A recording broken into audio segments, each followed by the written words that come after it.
We are very grateful for the return of Garret Kaplan as our special guest musician today. He will be playing La Moissonna, The Reapers, by Francois Couperin.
Thank you so much, Garret.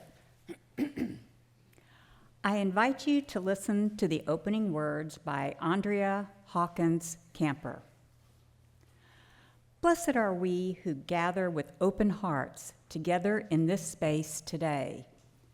Blessed are we, the chalice lighters of resistance, justice, love, and faith.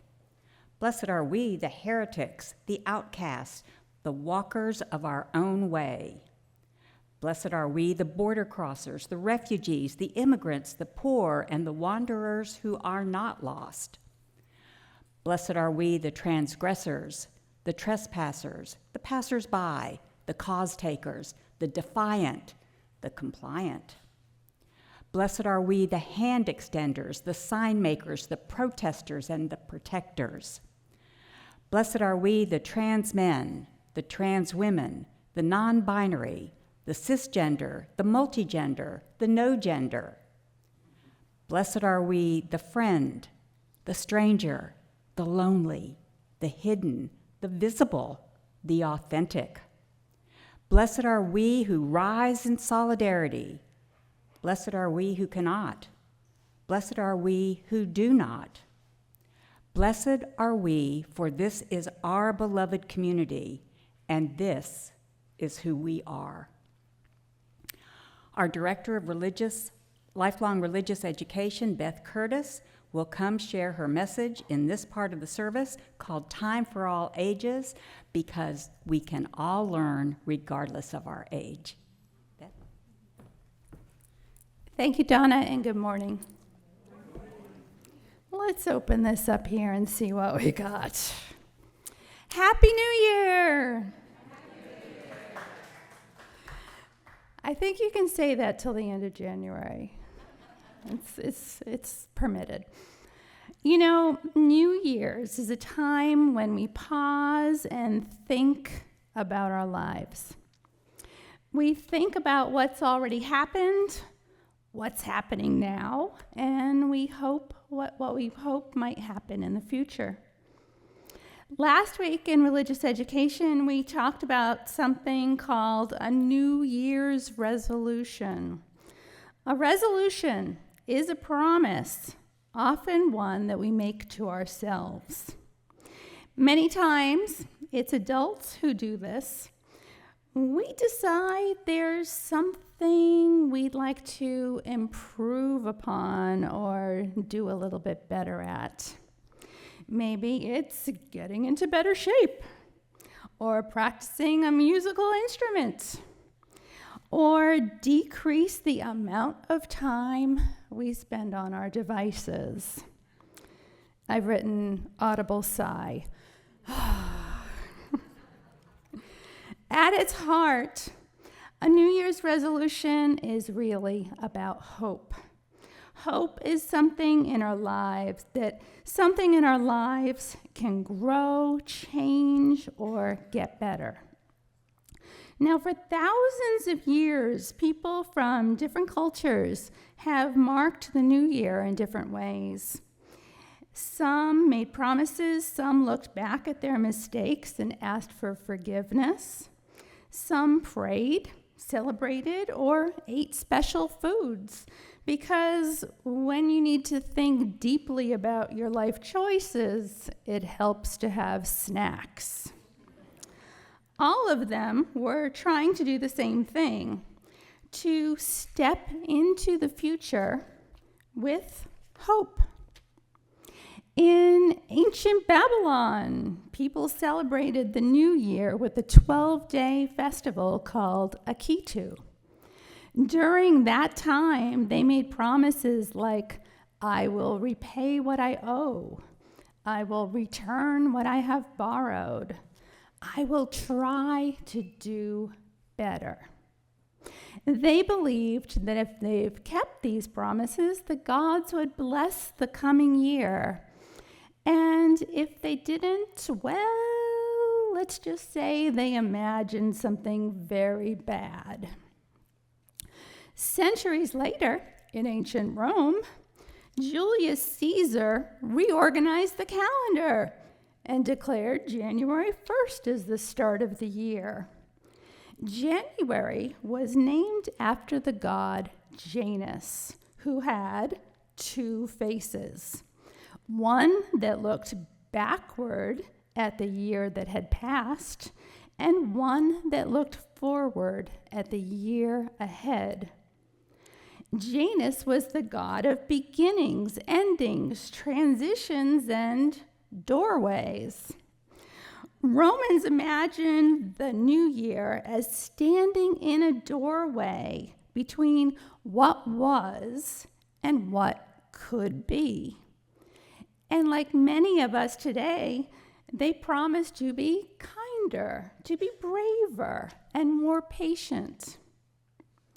Many years after that, in 1740, John Wesley, the founder of the Protestant religion Methodism, created the Covenant Renewal Service, held on New Year's Eve, which they also called Watch Night Service. People gathered to sing, pray, reflect honestly on their mistakes, and choose new paths. This tradition took on a powerful meaning in the United States.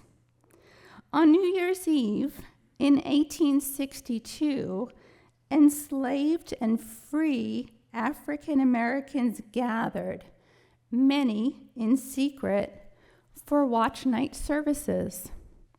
They waited through the night for the Emancipation Proclamation, which brought freedom to all slaves, and it took effect at midnight on January 1st, 1863. That night also became known as Freedom's Eve, and watch night services continue today in many African American faith communities, a reminder that hope, Patience and resilience can change the world. Now, a New Year's resolution is really a promise to ourselves to act on, to believe that change is possible and worth trying for. It's about hope. People have been doing this for thousands of years. They pause, they reflect, and they hope. And then they get to work and they try again. But New Year's Day is just really a reminder. It's a bookmark in our year that invites us to stop and think. But honestly, the truth is, we don't have to wait till January 1st. Every day offers that opportunity. Every morning is a chance to stop and ask how we want to be for ourselves and for the people in our lives. Because keeping hope at the forefront of our minds is probably the only New Year's resolution we honestly need. The symbol of our faith is a chalice with a flame. Each Sunday, a member of our congregation lights our chalice as we hear words that remind us why this is important to us. I invite Cindy Damon to light our flame as I say these words. This flame is lit as an act of holy resistance against the shadows of indifference, to be a beacon of presence in a world that asks us to let our eyes glaze over in the glow of screens and our spirits drift into the mind-numbing lull of social media algorithms. We are tempted to hide in distractions rather than face the difficult truths of our time. But today, we choose resistance. We resist the urge to look away from reality. Let this flame be a fire within each of us that warms against apathy, reminds us not to give up, and prepares us for the struggle. We are here. We are present. We are ready to act. Thank you, Cindy. I invite you to rise and body your spirit and join our song leaders to sing our opening hymn, which is number 1 in the gray hymnal, May Nothing Evil Cross This Door, and the words are also on the screen.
Well, good morning. I'm Donna Zimmerman, and I'm your worship leader this morning, and we're so happy that you've joined us today. We welcome you, whoever you are, whatever gender, race, sexual orientation, age, ability, education level, financial status, or whatever artificial labels some try to attach to keep us separated. Through all your time together with us, may you experience love. Our spiritual theme for the month of January is practicing resistance. The elements of our service this month will focus on ways we can incorporate that into our growth and spiritual development. Resistance doesn't just mean a march in the streets or calls to your elected officials, although both of those things matter. It also means doing the daily work of keeping our hearts open in a world that often asks us to turn away from what is difficult and instead choose love toward the light of truth. That is practicing resistance with love. We have all come here to this church from many different paths. What unites us is our personal search for truth, growth, justice, love, and service. That is embodied in the values of our denomination, which you will find on the back of your order of service. That's where our commonality is. Together, we support each other in our individual journeys.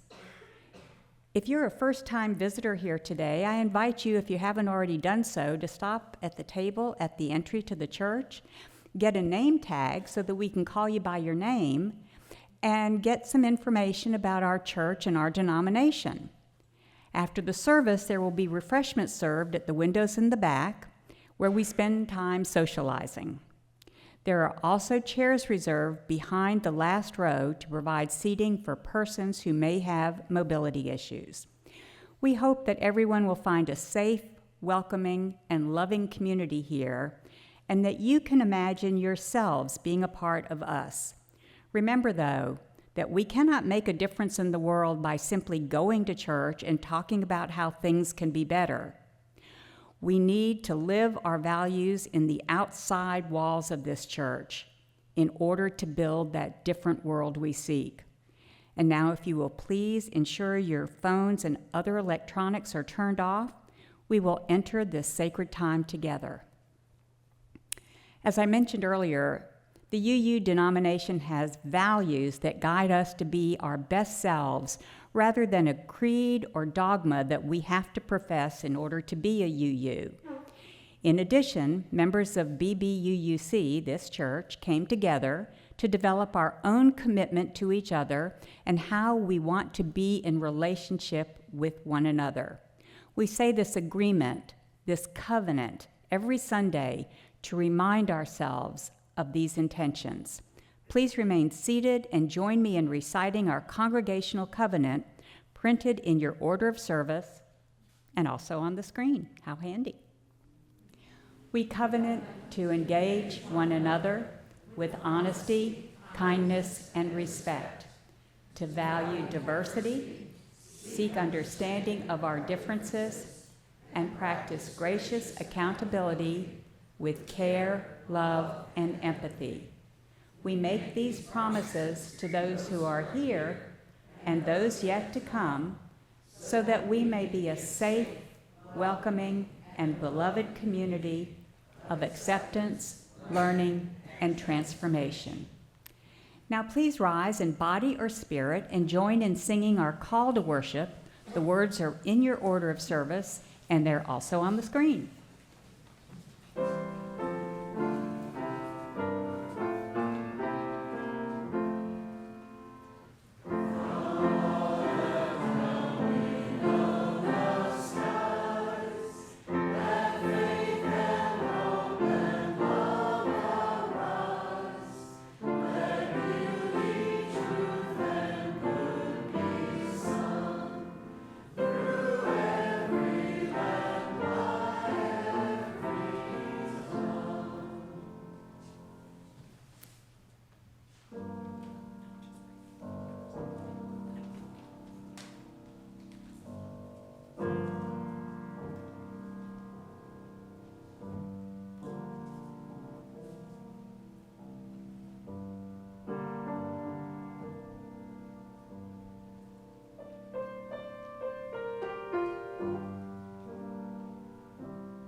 apologize to Gen Xers that I left you out. Forgive this baby boomer.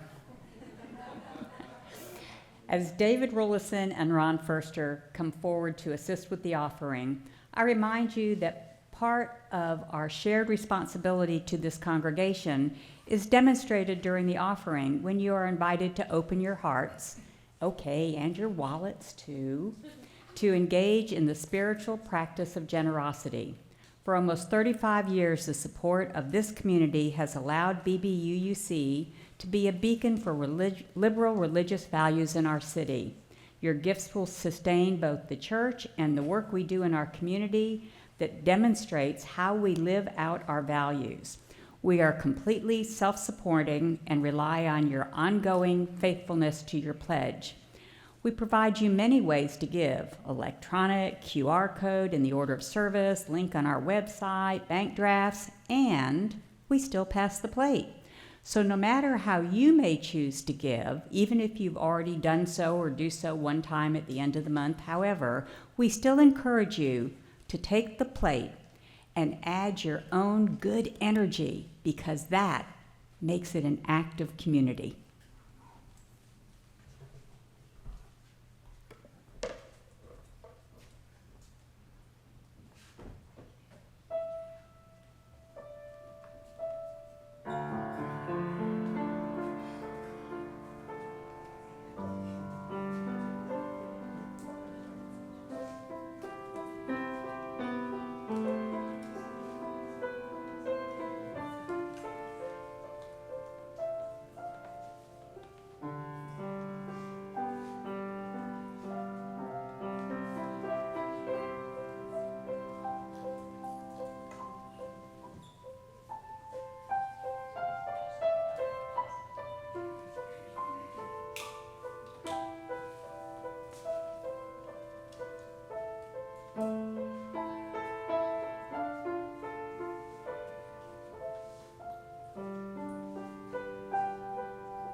Elizabeth DeCoux is a member of our worship team, and she's also on the pastoral care team as a UU certified animal care chaplain.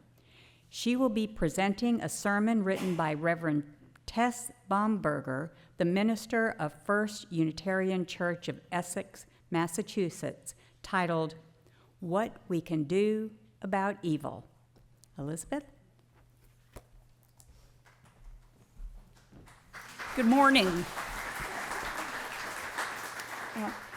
Before I actually begin the sermon, I think it might help us all to know the context in which it was written.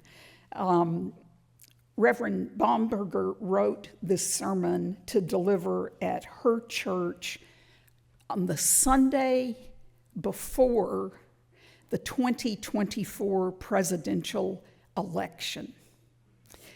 And I believe the truths that she spoke right before that election are more important for us to hear today than they have ever been. Reverend Baumberger begins. Many people are afraid right now. So before I get into talking about what we can do about evil, let me say a little bit about listening to our fears or not listening to our fears. Let's start with when not to listen to our fears. I'll give a couple of examples. First, don't listen to fears that are not grounded in reality. It's always good to have someone we trust who can bring us back to earth when we're spiraling in fear of something that isn't really a threat. That's one time not to listen to our fears. The better thing to do is to find ways to calm yourself and let the fear go. Also, try not to listen to fears that are about positive changes. Like when I decided to go to England for my junior year, never having traveled abroad, not knowing anyone, and not having a program to guide me. I didn't feel scared until I got there. Then the reality of the risk I had taken hit me. I hid in my room for a couple of days. Then I said to myself, in a couple of weeks, this will be old hat. I just need to get through these 2 weeks. There was no real threat, and it ended up great. So those are 2 examples of when not to listen to your fears. Please do listen to your fears when the threat is real. When there's an imminent threat, like when I was little and my whole family saw a tornado that looked really close, we acted quickly to take cover, and we were okay.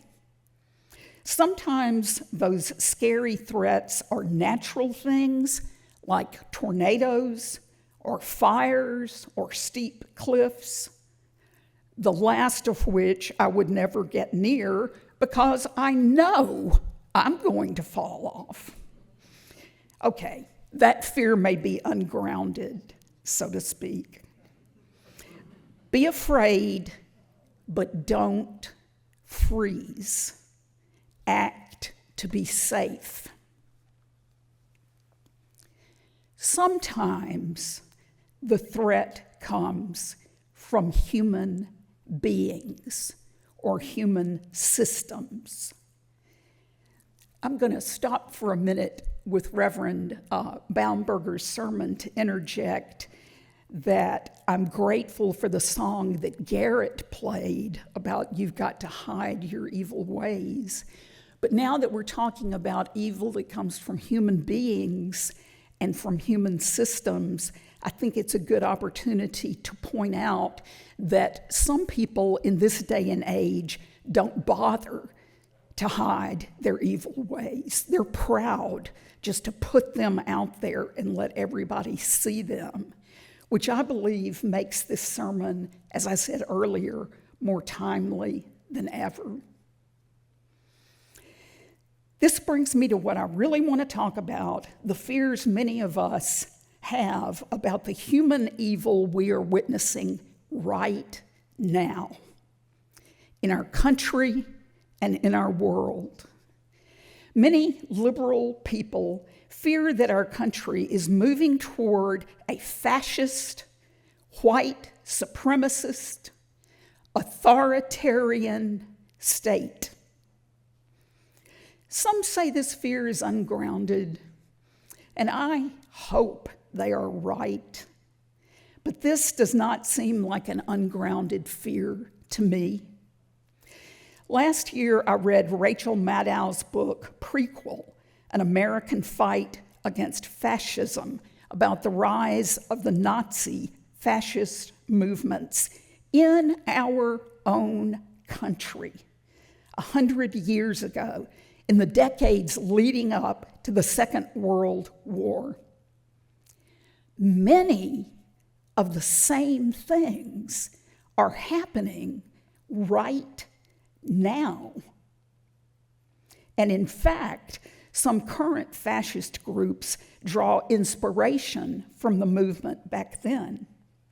So what folks on the left tend to be afraid of right now, in addition to climate change, war, greed, etc., is human evil.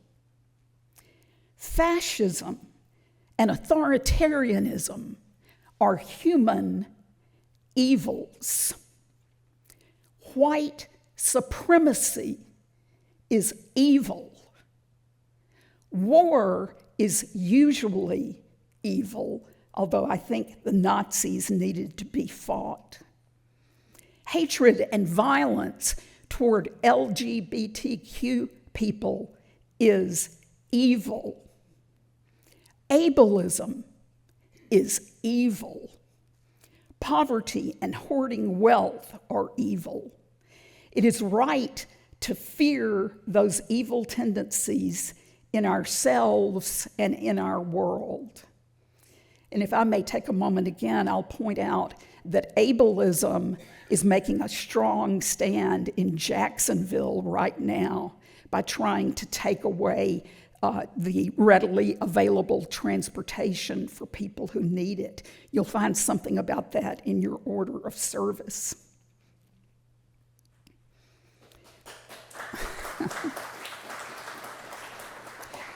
So it's right to fear these evil tendencies in ourselves and in the world.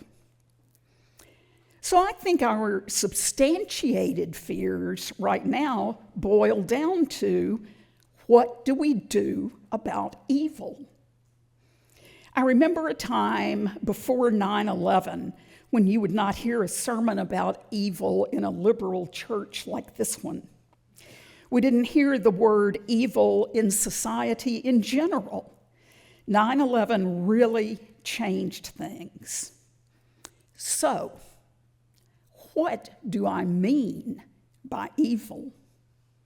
In his book, Raging with Compassion, Pastoral Responses to the Problem of Evil, author John Swinton asks, not what evil is, but what evil does.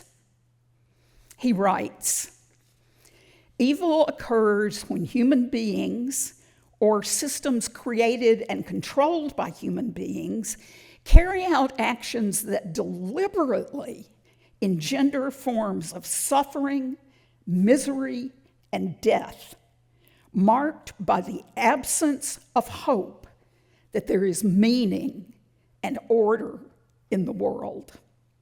Close quote. Swinton says that what evil does is it destroys hope. If we are people who believe in a higher power, it destroys hope that such a power exists or cares. Evil also destroys our faith in humanity and takes us into despair. It leaves us cynical, leaves us wounded, leaves us broken and suffering. And unlike in Harry Potter, chocolate doesn't alleviate the effects of that soul-sucking evil. Not only does evil destroy lives, it also destroys communities by destroying the love, faith, and trust that communities need in order to survive. Evil separates us from our best, truest selves. It divides us from one another and removes us from spiritual sources that can renew us, heal us, give us hope, and help us carry on.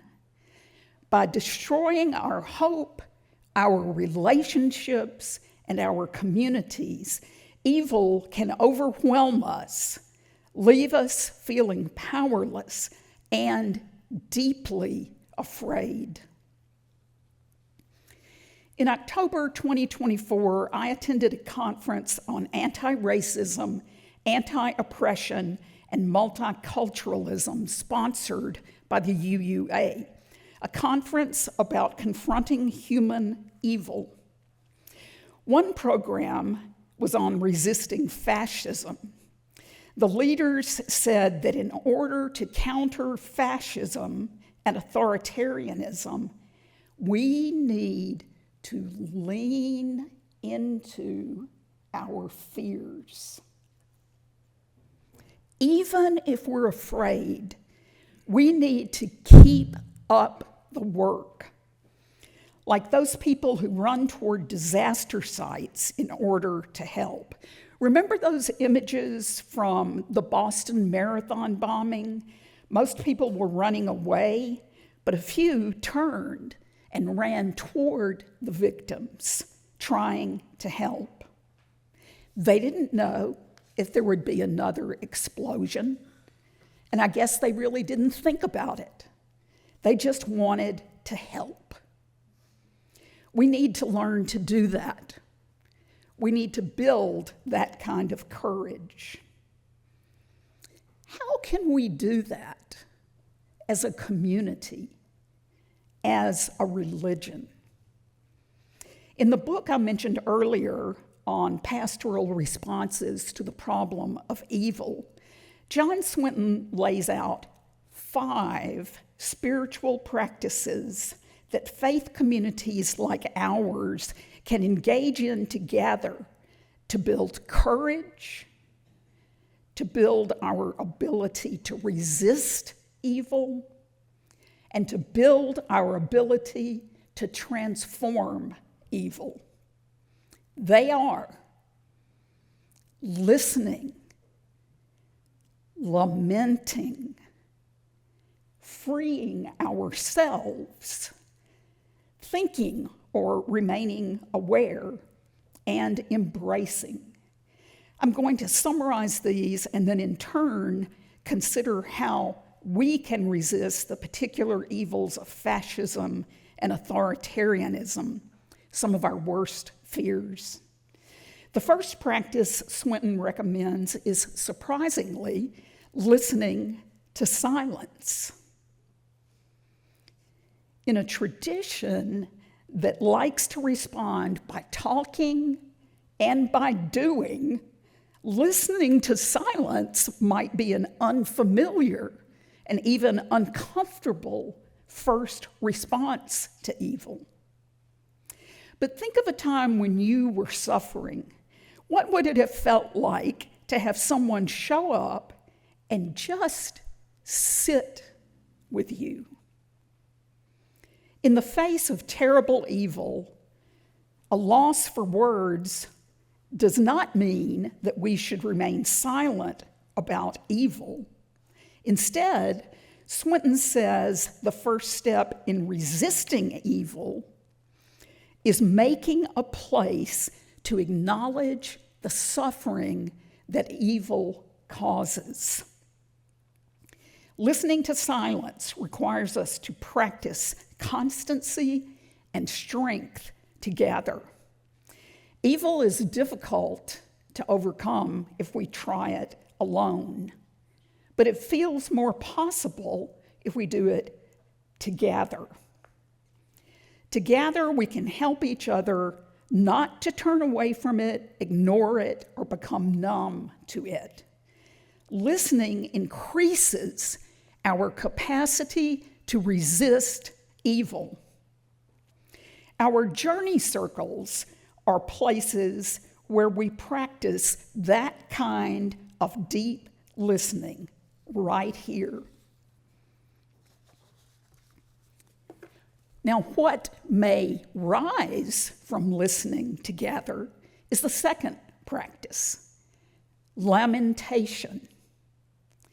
Lamenting is an ancient spiritual practice that requires us to face the pain and cry out against it. Lamentation, real, legitimate lamentation, is the cry of the innocent.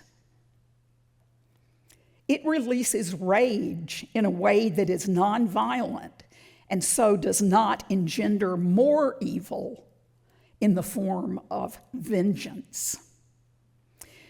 Swinton says lamenting is a form of prayer, a prayer that demands a response.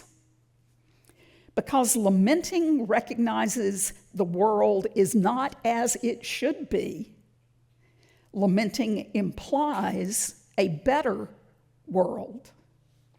Because it implies a better world, lamentation actually contains the seeds of hope. Remember how I said earlier that evil destroys hope? Lamentation opens a way for hope, and in doing so, resists evil. One practical suggestion Swinton makes is for groups within the church to practice writing psalms of lamentation.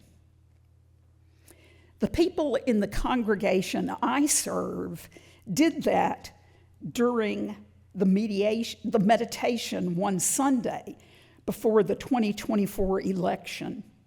I gave people the framework of a psalm of lamentation, and people called out phrases for each part. Then I compiled those phrases into a prayer, and I read it back to the congregation. Here is what we wrote that day. Spirit of life and of justice, we are feeling a sense of peril, hopelessness, and fear. Hear our angst, anxiety, and despair. We trust in the truth, in authenticity, and in understanding. We believe in forgiveness, resilience, and healing. We find strength in connection and in this community. Please be with us now. We want to be carried, comforted, calmed. We need to be encouraged, directed, strengthened, and made resilient. We are certain the sun will rise tomorrow, whatever happens, and that the stars will continue to shine. We believe in your righteousness. We believe we deserve love. We believe in this beloved community. We give thanks and praise for each other, for survival, for our unfolding revelations. We give thanks for evolution, creation, and creator. We give thanks for the power of the earth and of the source of all things. Amen and blessed be. That's the end of the lamentation, but it's not the end of the sermon. So we've covered 2 of the 5 ways communities of faith can resist evil: listening to the silence and expressing lamentation. The third practice that can help any community resist evil is learning to hold the tension between the need to forgive and the need for justice. That's a big tension. In community, we call that tension accountability. Swinton points out that if no wrong happened, there would be no need to forgive. So forgiveness in and of itself calls out wrongdoing. Whether or not the other person repents, forgiving frees us from the evil that may hold on to us through non-forgiveness. This is a lesson I learned in a new way this past summer. I realized how much events in my past still had a hold on me and chose to forgive so that I could be free to move on. Forgiveness allows us to let go, to find ways to protect ourselves in the future and/or to protect other victims. How can we cope with evil? We've talked about 3 spiritual practices for faith communities. 1, listening to the silence. 2, lamenting. And 3, freeing ourselves of the hold evil has on us through forgiveness. A 4th practice is being mindful of how, by acting or by failing to act, we might feed the evil in this world.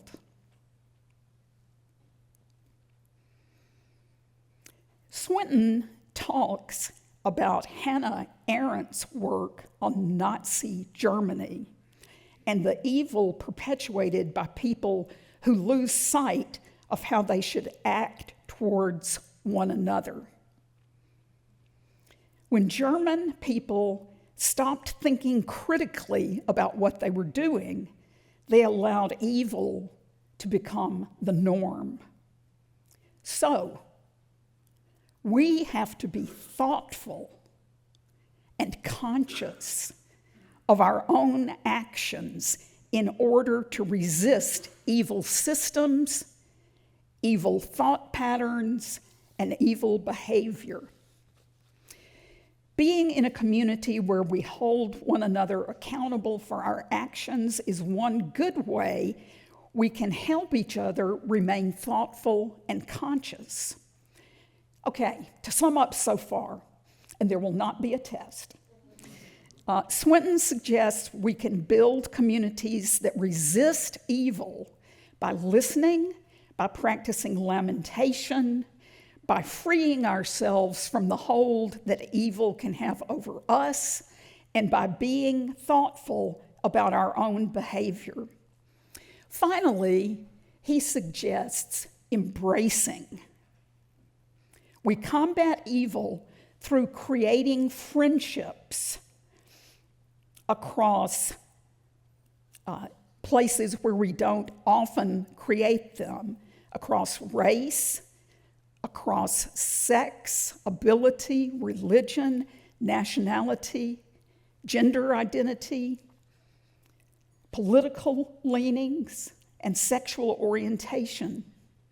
Radical friendships provide places where we can listen to the silence together, where we can hear victims of evil as they lament. Radical friendships encourage us to practice forgiveness and justice. Friends can help us to remain thoughtfully aware of ourselves and our actions. Good friends remind us of who we are and how we want to act. We can engage in these 5 spiritual practices: listening, lamenting, freeing ourselves of any hold evil may have on us, remaining aware of our own deeds and how we're living up to our ideals, and forming radical friendships, especially across differences. We can engage in this spiritual practice right here in our faith community so we can build our courage and our capacity to resist whatever human evil might be brewing in our country and across our world. And I think it's important to build courage and resistance as a community. As folks at the conference said, by working together, we can also take turns so we don't get worn out and we can have a break if we need it.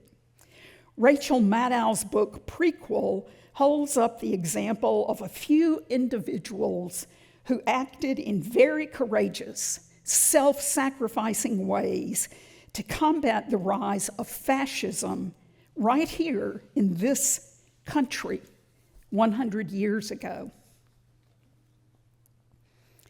It is tempting to hope that some individuals will rise up to do the same thing again. But that kind of lets us off the hook, doesn't it? That's probably why it's tempting.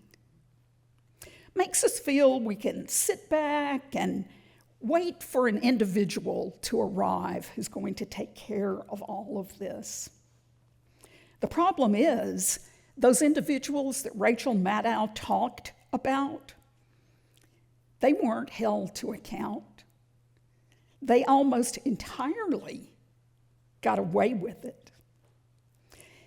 Think how much more powerful it could be, if whole communities, including faith communities like ours, denominations like ours, engaged in spiritual practices that built our courage to resist evil. And what if those communities then allied themselves with each other? Our faith is predominantly white, so most of us have not been the targets of racial oppression, which means we might not know the best ways to resist it. People at the conference last week said what we can do is ally ourselves with groups that have been the resistance for decades. Groups like the NAACP. We can support them by following their lead and adding our efforts to theirs. The church I serve in northeastern Massachusetts works with the Essex County Community Organization. ECHO has people closest to the pain, people targeted by evil, set the agenda. Then all of us, working together as equals, work on that agenda. Imagine the power in working together in this way across the many ways evil is at work in our country, and the way in which resisting us can free us. There is a hope that resists evil. A presenter at the anti-racism conference said she no longer believes that the arc of the moral universe bends toward justice. She believes that it bends toward those who are pulling the hardest. We need to pull at it with allied groups as hard as we can. We need to build critical mass. Would that not give us hope? If evil destroys hope, then it follows that hope is a weapon against evil. As one of my mentors once said, hope is impossible apart from relationship. So the more relationships and systems of relationships we can build, the more hope we will feel. Former UUA President Bill Sinkford was at the conference last week. He talked about how the late Reverend Ubanzi Johnson interviewed Dorothy Cotton, the one woman in Martin Luther King Jr.'s inner circle. In that interview, Dorothy Cotton said, "You wouldn't believe how much fun they had. Laughing, singing, dancing. Joy is also an act of resistance. Hope and joy, and maybe faith as well. We need to hold on to those. So let us be open and willing to engage in practices that will build our courage and our ability to resist human evil. Let us build that hope by building relationships and systems of relationships so that even in times of worry, we can find hope, humor, and joy. May it be so.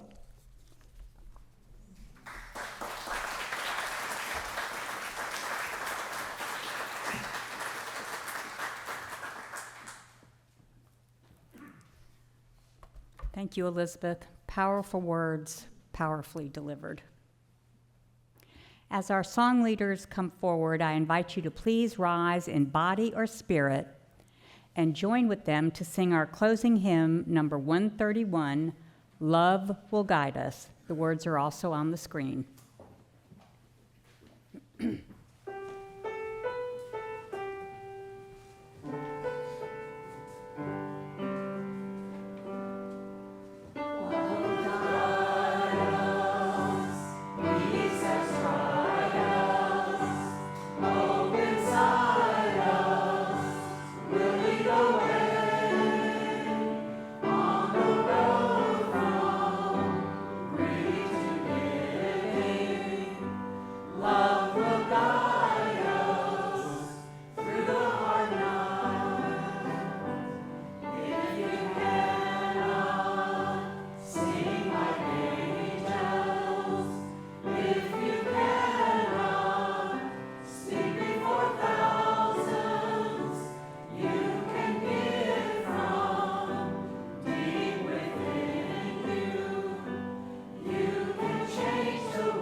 Cindy will return to extinguish the chalice, and may we take to heart the words of Nadine McSpadden. During our darkest moments, still there is hope. When facing our biggest challenges, still there is hope. When all we can do is put one foot in front of the other, still there is hope.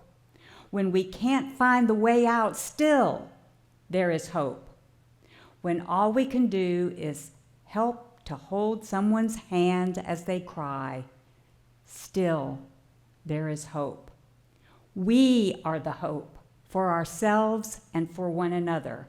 Always there is hope. As you leave this place, take hope with you and spread it to others by your action. That is practicing resistance by keeping our hearts soft and our spirits bold. May it be so.